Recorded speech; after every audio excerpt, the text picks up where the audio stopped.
बोला तोरी छाई ले ले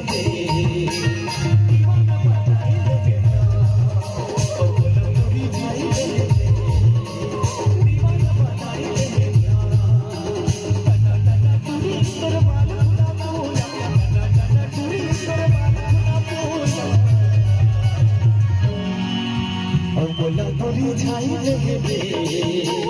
दीवाना बनाई ले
अच्छा लगा था दीदी हो नहीं लगा था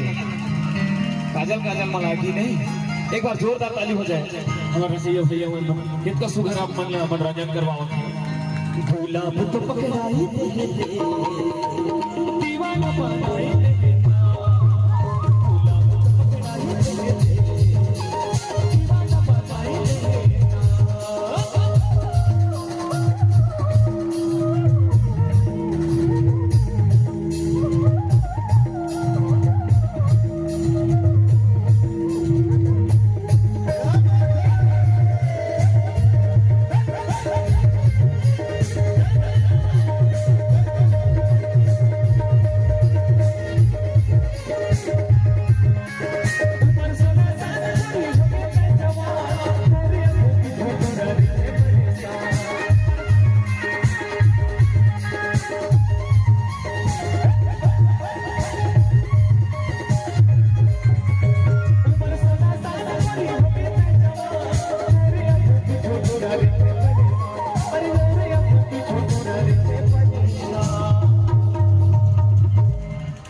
लव लेटर पकड़ाई दे